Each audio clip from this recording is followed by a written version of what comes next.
So, mamas, as we've heard mamas say, and we as a mama, we have said, leave me alone. I want to challenge us instead to say, mamas say, I need help. And that in those moments where we feel like we're about to get to the tipping point where we yell, leave me alone, that in our hearts we would say, Jesus, I need help. Mm-hmm. That you would ask him to send help. And sometimes that means that he's going to send that refreshment to your spirit right then. And sometimes he's going to open your eyes to how you can get the people in your lives engaged and also helping so that you are in a better place. That's so good. Hey moms, welcome back to the Gather Moms podcast. We are so glad that you're here. We are in our Mama Said series, and our title today is hilarious because, when we brainstormed, like we sat down in a coffee shop, Rebecca and I, and we said, what are the things we've heard moms say or that we have said ourselves?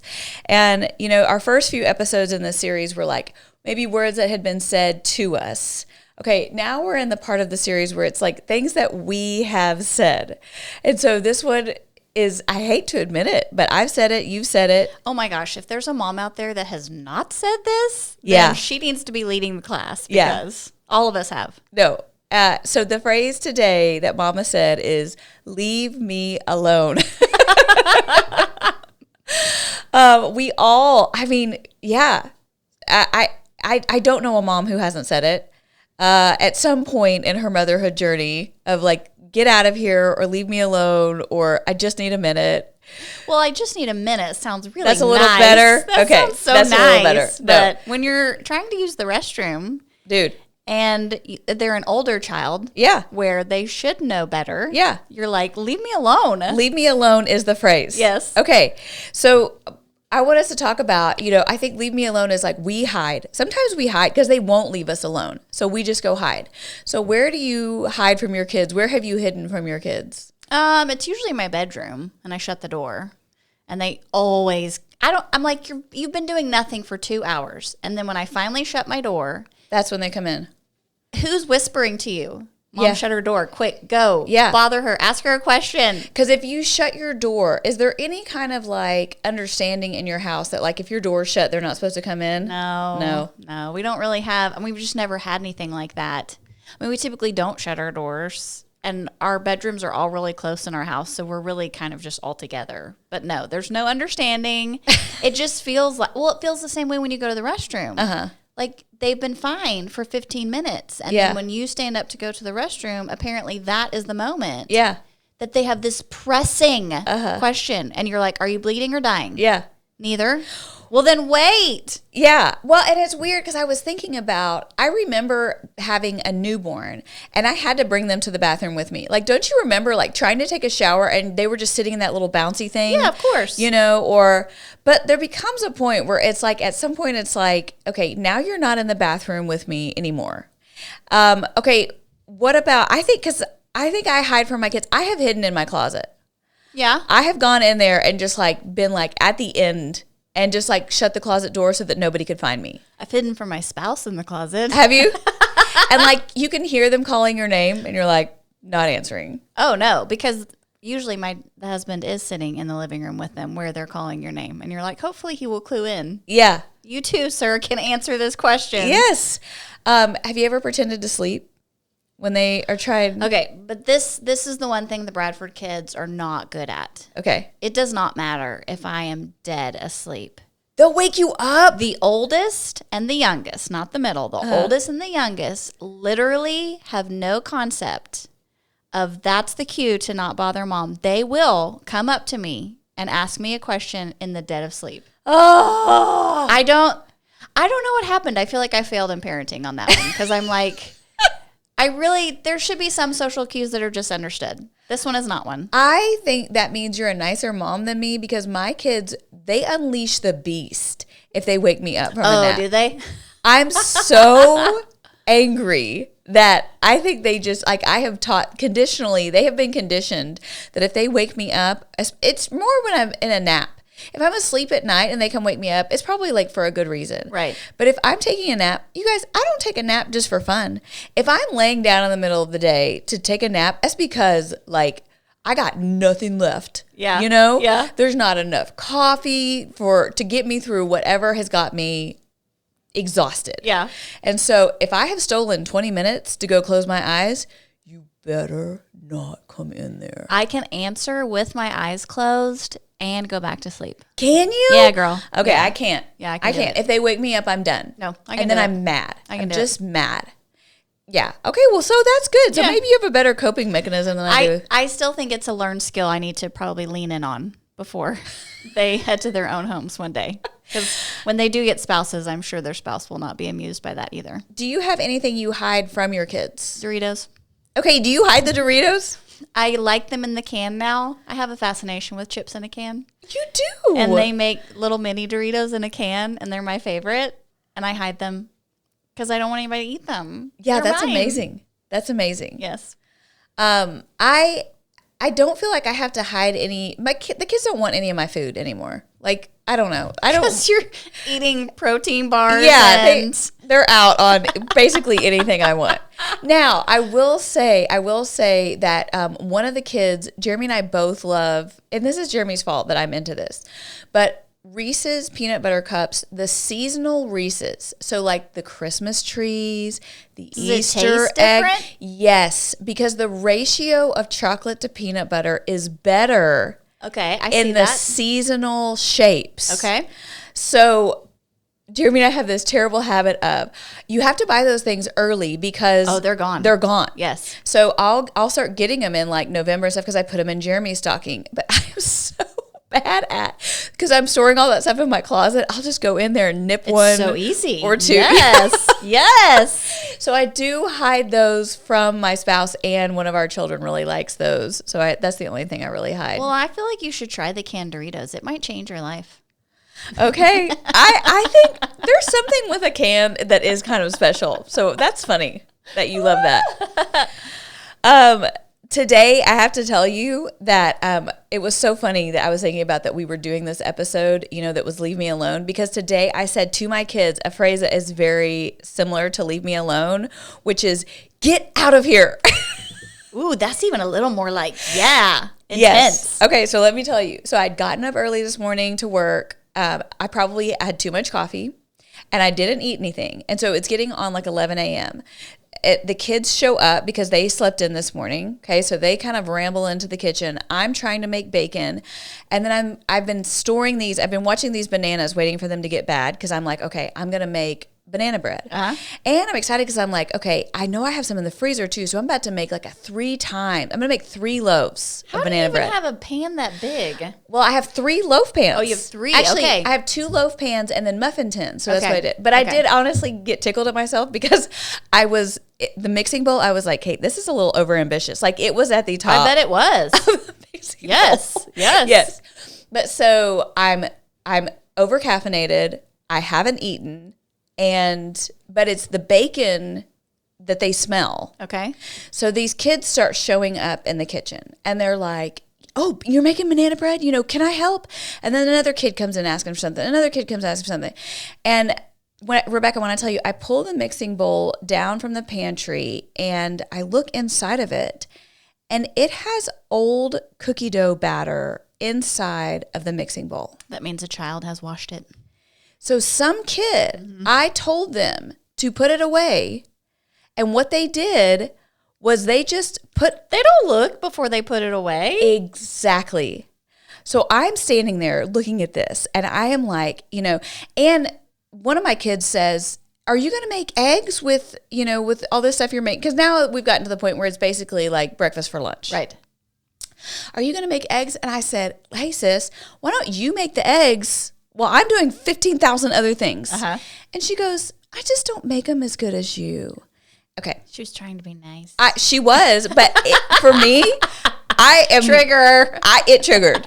And I've got these other 2 kids asking me questions and stuff like that. And I'm already just so irritated that this mixing bowl, like, I'm going to have to soak to get this stuff that has crusted on this thing. So now my timeline's off, blah, blah, blah. Yes. So I looked at the 3 of them and I said, get out of here. And when I tell you, it was like you turn on the light and roaches scramble. I mean, it was like that. I mean, these kids were gone in a flash. Did you yell? Because you said on one of our episodes that you don't yell very often, only when you're super tired and your kid's like, no, mom has hit the limit. I don't think I yelled. I think it was like, let me see, I don't even know if I can recreate it, but it's just intense. I said, get out of here. And they were like, okay. Because I could tell, like, can you feel it when your margins get slim and you're about to tip over the edge? Yes. Okay, yeah. So Mine that's where I was. in the car when we've had a long day and we're heading home from somewhere and they have 14,000 questions in the car. Yeah. That's my tipping point because my brain's done. Yes. I'm trying to focus on the road to get us home. I'm usually thinking about what's happened that day and what I didn't accomplish. And I just have no more mental energy to do anything. Yes. And so they'll ask one more question and I'll be like, I'm done. Yeah. I'm done. No more questions. Nobody else talks. I just want to ride home in silence. Yeah. That's so real. Okay. Speaking of the car, I've gotten to a place where I'm in a much better space with this because I used to get in the car all frazzled. So now if we're like going somewhere, I typically get everybody in the car, start the car, and then take a second for myself in the house. That is so wise. I have never even considered doing that. It changed the game for me. And if Jeremy's with me, then he knows he is getting the kids in the car because I've done everything else. Right. I've packed the pool bag. I've packed the snacks. You know what I mean? I've done everything else. Yeah. So he takes all the kids and he loads them in the car and then they just wait until I get out there. What do they do while they wait? They just sit there. They talk about you? I don't know. No, What's Mom doing? Oh, she's taking a minute. What does it mean to take a minute? Is she okay? I can totally imagine the conversations happening.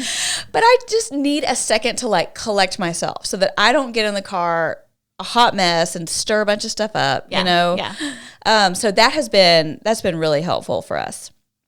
I think there are 3 reasons why we end up saying, leave me alone. One, I think it's a natural part of living in community that your lives overlap and you just kind of have to figure out where to put up boundaries. Agreed. And sometimes those just kind of ebb and flow as like we're living on top of each other in these spaces. All right. 2, I think sometimes life is just too much and you've taken on too much and you need a break. Yes. And 3, I think sometimes we say leave me alone because there's a very real struggle where you want to hide because there's a darkness that has come over you. And sometimes that's actually either a really deep sadness or depression. Yeah. So I think there are kind of 3 stages to leave me alone. And so I want to walk us through them. Okay. All right. Stage 1 of leave me alone is leave me alone. I'm trying to go to the bathroom. Yes, daily, on the daily. Even now with teenagers, on the daily. Yes, because it's just the simple fact of just like, you know, I just want to go to the bathroom. And it's that conversation we were having, you know, earlier. You get to a point with your glass shower that your 4-year-old son could walk in on and it be okay, but your 8-year-old son, like it's not okay anymore. That's right. You know, I'm not trying to be this kid's anatomy lesson. You know, like go learn it from a book, sir. This is not, you know, do not stand there and talk to me. There's not enough fog on the glass. I'm not walking in and looking at you in the shower, but everybody thinks anything with mom is just fair game. Agreed. Especially when the spouse is like, I think she's in the shower. And you're like, why did you even tell them? Like, why did you not just say, oh, nope, she's busy. You don't have to like tell them. Yes. No, my boys especially, like they're older, 15 and 18, but they are at the point now where they know to knock because there have been moments where they've tried to open that door. Yeah. And I'm screaming, stop, stop. Yeah. You know, because they just don't, I don't know, I guess they just don't assume we have regular lives. Like, what do you think, son? I have to take baths. Well, and, you know, listen, I'm going to try and talk about this in a way that feels okay to everybody, but just this might be a little PG-13 for younger ears. The other thing is, you know, we have doors because, you know, healthy marriage relationships have intimate moments in the bedroom. Okay. So, you know, what do the kids, you know, if the door's shut, are they coming to the door and banging on the door? Are there any boundaries around? Because I'm just going to tell you, if I hear a kid at the door, a kid knocks on the door, done. That's it. We are done. And so, you know, just trying to figure out like how to manage having time with your spouse, having time to yourself. Here's why I'm laughing, because when that happens in our house, we're not done. Oh, we gonna finish. We answer the question through the door. No. Send them on their way, and then we about to get it done. But what do you think that they're thinking on the other side of the door? Or why do you say you're not opening the door? They have no idea what's happening. Okay, so see, this is a whole thing to navigate. Because once I'm done, like once I have checked back into mom mode, forget it.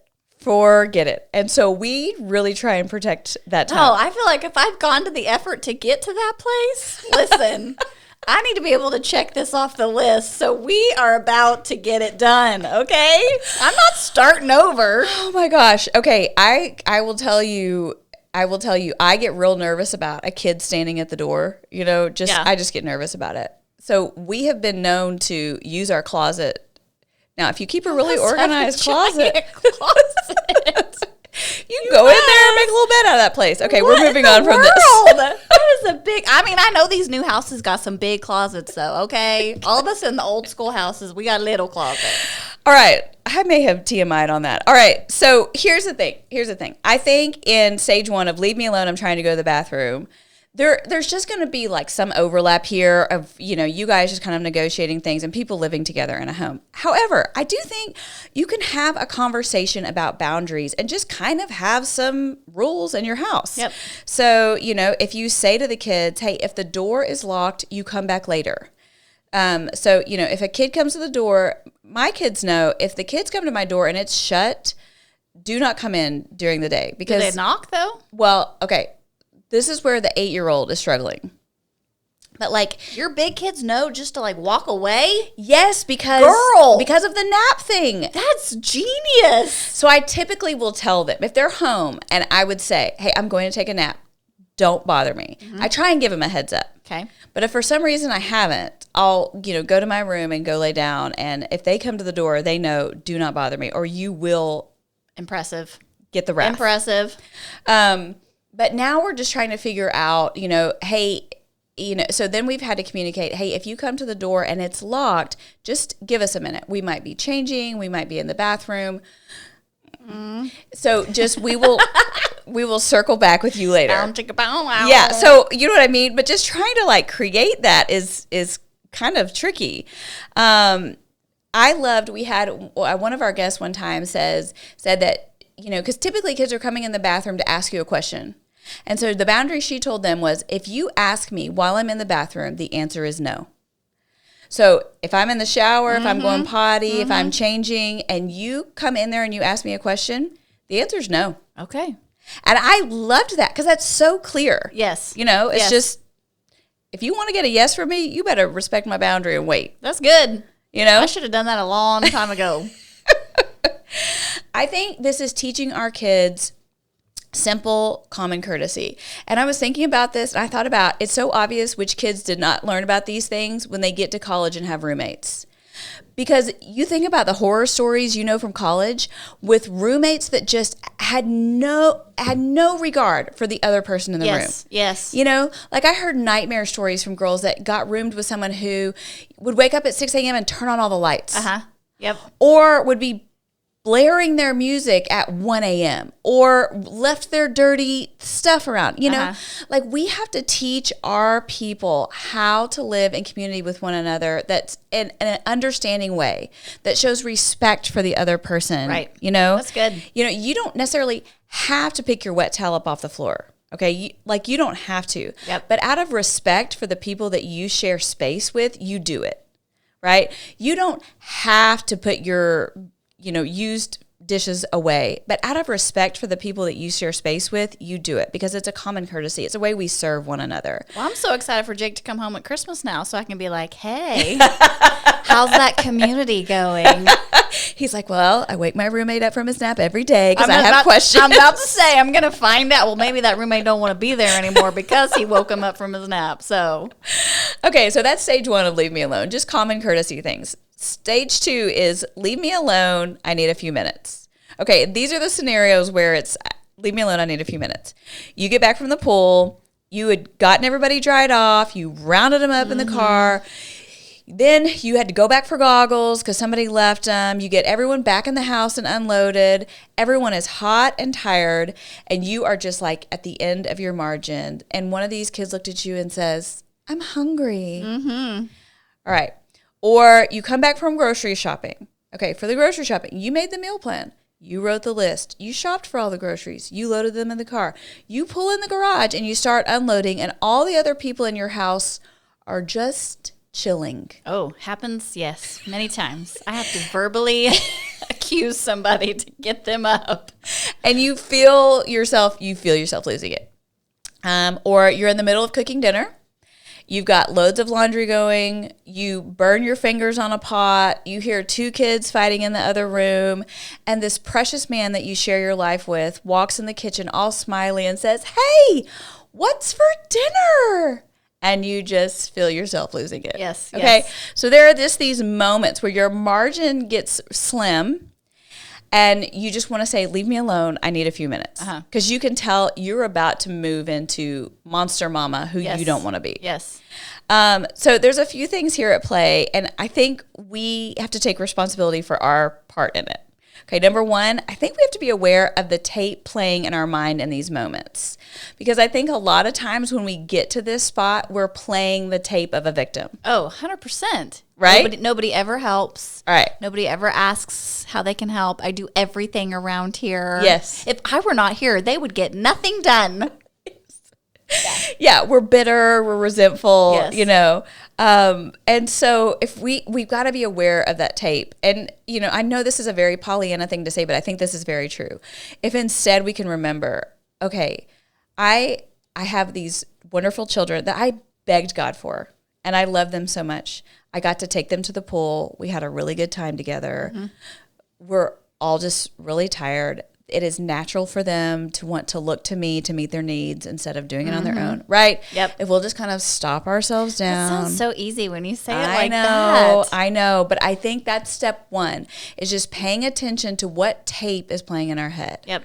Are we a victim, or are we actually stewards of a blessing?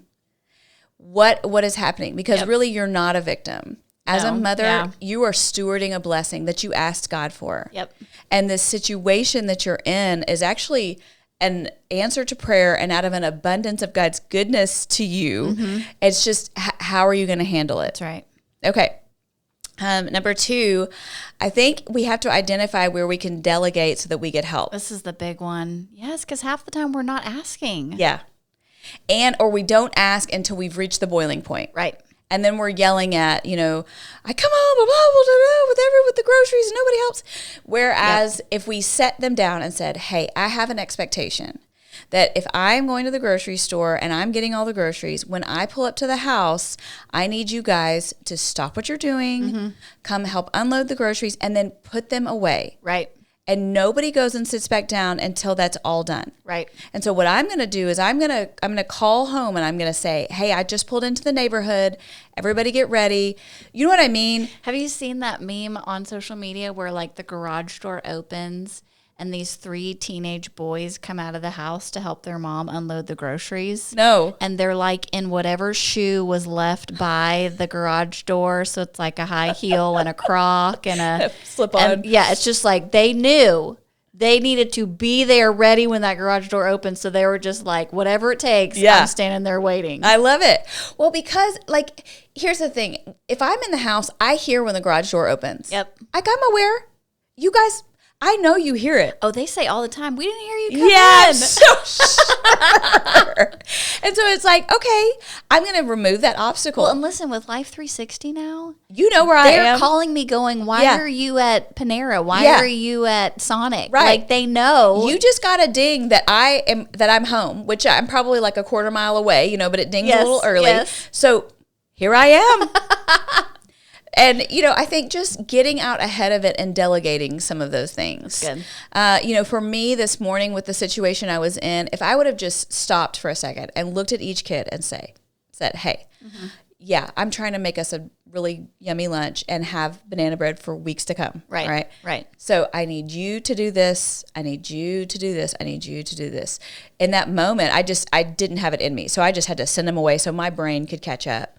But you know, just taking the moments to delegate those things is just so much more helpful. I think that's so good. And then 3, I think that we need to anticipate when we're most likely to head into losing it territory and make a plan. So think about, okay, you guys are coming home from the pool. You're coming home from being at the park for hours. You're coming home from being on a trip. There's just a myriad of situations. You're coming home from work. You're leaving for school in the morning.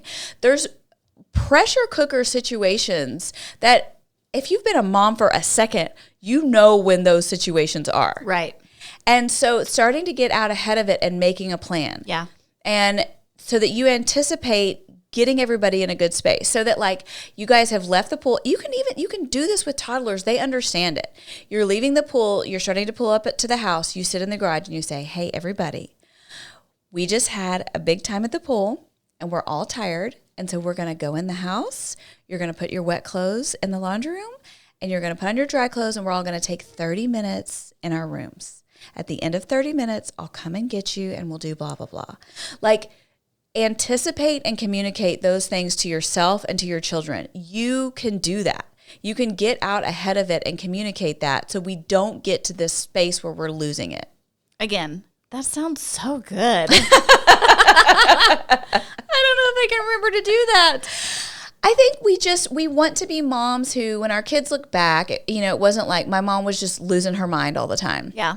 And I think with a little bit of intentionality, we can get to those spaces. Yeah. So, for the first one in stage 1, leave me alone, I'm trying to go potty. We're just talking to them about boundaries. Stage 2, leave me alone, I need a few minutes. We're talking about what are we saying to ourselves, identifying where we can delegate, and then anticipating those moments that are pressure cookers and communicating out ahead of those. Yes. All right. So stage 3 is leave me alone, I'm in a bad place. Okay.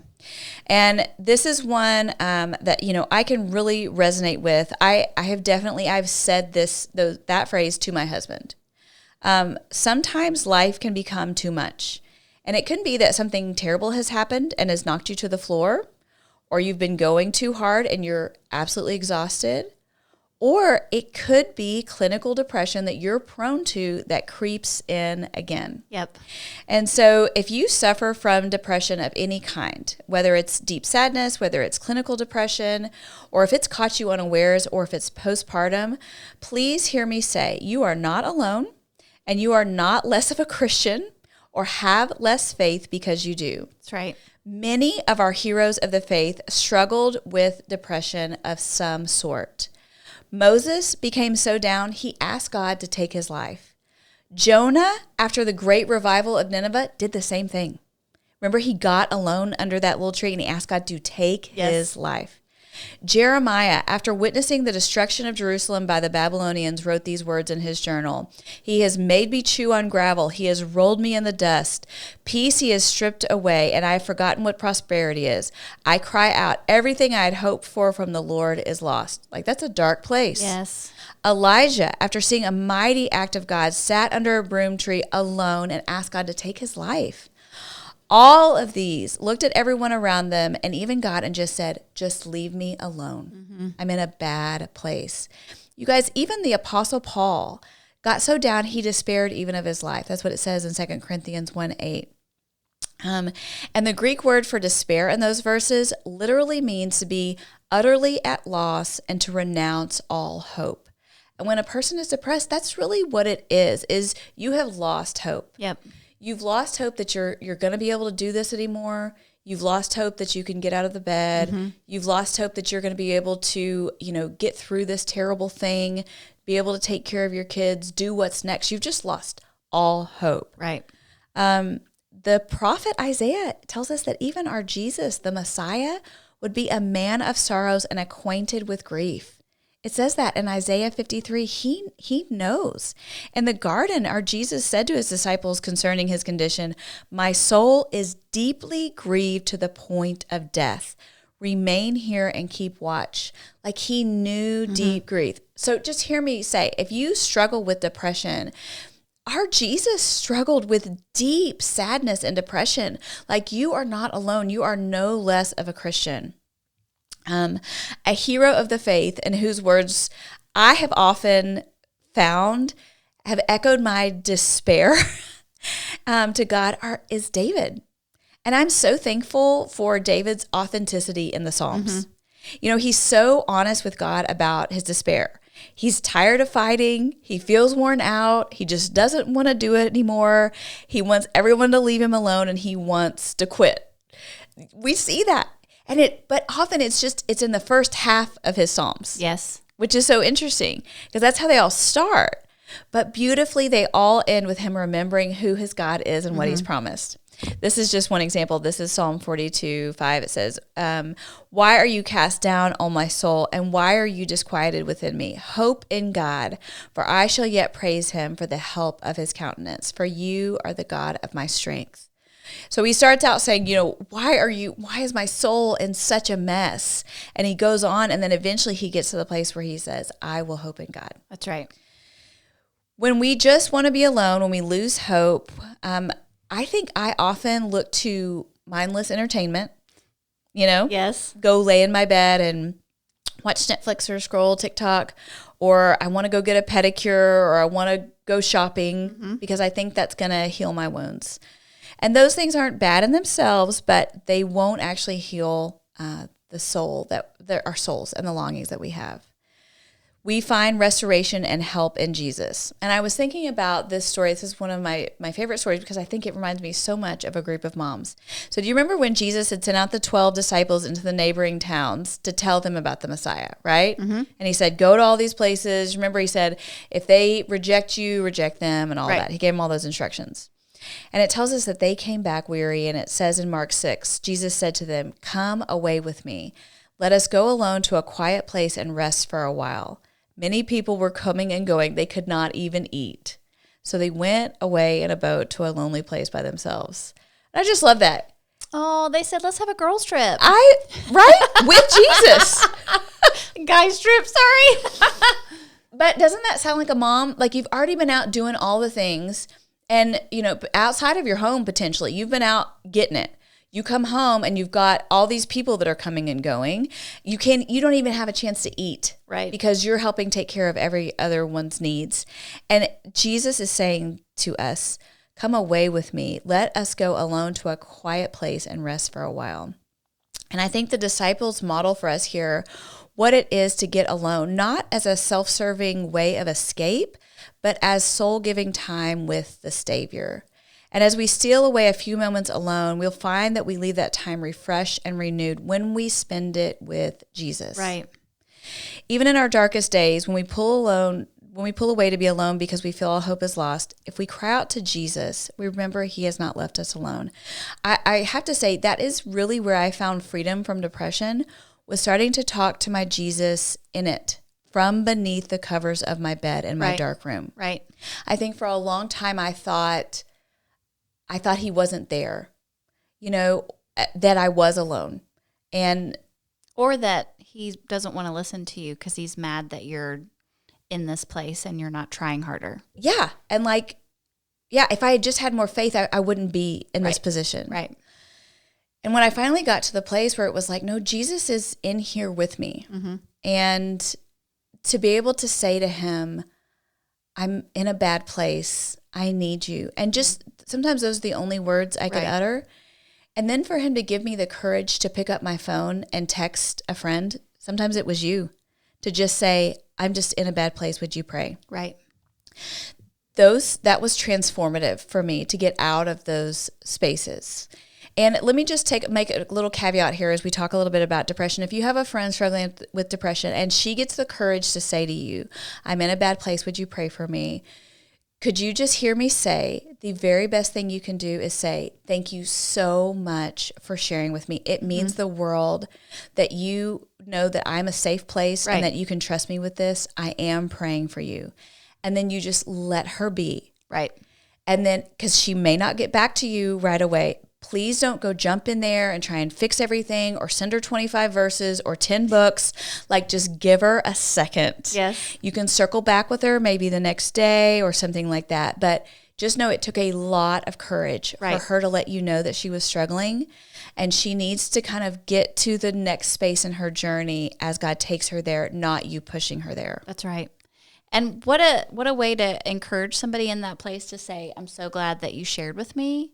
Because I think the fear on the other end is that you're going to get judged, or they're not going to care, or they're going to think you're weak or helpless. Yeah. You just need someone to recognize that it took a lot of guts just to send that text. Yeah. Yeah. So, mamas, as we've heard mamas say, and we as a mama, we have said, leave me alone. I want to challenge us instead to say, mamas say, I need help. And that in those moments when we feel like we're about to get to the tipping point where we yell, leave me alone, that in our hearts we would say, Jesus, I need help. That you would ask him to send help. And sometimes that means that he's going to send that refreshment to your spirit right then. And sometimes he's going to open your eyes to how you can get the people in your lives engaged and also helping so that you are in a better place. That's so good. All right, moms, we love you, and we will see you next time. Bye-bye.